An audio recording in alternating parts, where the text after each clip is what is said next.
عورت کے سطر میں اس کے سر کے بال شامل ہیں، ان کو چھپانا عورت کے لیے لازم ہے، فرض ہے۔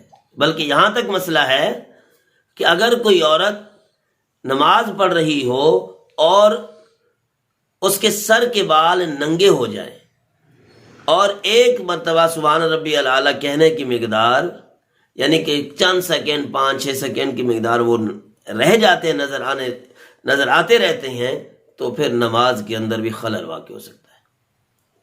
نماز کا پھر نہ ہونا یعنی کہ یہ نماز نہیں ہوئی، اس کو یوں کہا جا سکتا ہے۔ پھر ایسی نماز کو لوٹانا ضروری ہے۔ تو ہماری عبادتوں کو ہمیں خالص کرنا چاہیے۔ جب اللہ کے لیے کھڑی ہوئی ہیں تو پھر اللہ کے لیے ان عبادتوں کو خالص بھی کرے کہ ساری توجہ اسی کے لیے۔ اس وجہ سے تو دعا ہے نا شروع میں، انی وجہت وجہی للذی فطر السماوات والارض حنیفا وما انا من المشرکین۔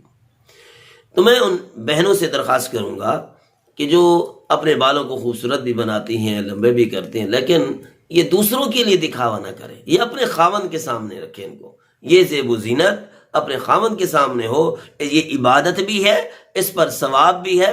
آپ پھر خاوند کے سامنے پھر ایک نہیں، بالوں کی 100 ڈیزائن بنا لیں، اس پر ثواب ملے گا آپ کو۔ اپنے خاوند کو اپنی طرح متوجہ کرنے کے لیے آپ ڈیزائن بنائیں، فیشن کریں، کوئی بھی جائز حدود کے اندر رہ کر گھر کے اندر فیشن، کوئی آپ کو نہیں روکے گا، روک سکتا بھی نہیں کوئی۔ لیکن اگر یہ فیشن کر کے باہر نکلیں گی تو پھر جنت کی خوشبو بھی نہیں آئے گی، نبی علیہ السلام نے فرمایا۔ تو بالوں کو، اب جو میں مسئلہ ذکر رہا ہوں، اللہ نے انسان کے جسم کی عظمت رکھی ہے اور بالوں کے بارے میں فرمایا ہے کہ تم بالوں کو اگر کاٹتے بھی ہو تو ان کو دفن کرو۔ تو خصوصاً وہ ہماری مائیں بہنیں جو بالوں کو بیچتی ہیں، ایک تو بالوں کا دوسروں کو دکھانے کا گناہ ہے، اور جن کی عظمت کی وجہ سے ان کو دفن کرنا ضروری تھا آپ نے غیروں کے ہاتھ میں دے دیا، اور دوسری بات یہ ہے کہ اس کی وجہ سے جادو ہونا آسان ہو جاتا ہے۔ نبی پاک صلی اللہ علیہ وسلم کو جو جادو کیا گیا تھا، جس کی وجہ سے آخری 2 صورتیں نازل ہوئیں، وَمِن شَرِّ النَّفَّاثَاتِ فِي الْعُقَدِ، اس یہودی کی بیٹیوں نے جو جادو کیا تھا، ان کا طریقہ کیا تھا؟ جس طرح دم درود والے کرتے ہیں، گرا دی اس کے اوپر پھونک ماری، پھر گرا دی اس کے اوپر پھونک ماری۔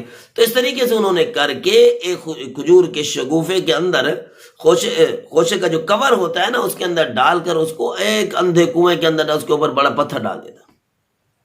نبی علیہ الصلوۃ والسلام کی طبیعت ہمارے جیسی تو نہیں تھی، وہ روحانیت سے بھرپور تھے، اس وجہ سے بہت زیادہ اثر تو نہ ہوا، البتہ تھوڑا بہت ہوا تھا۔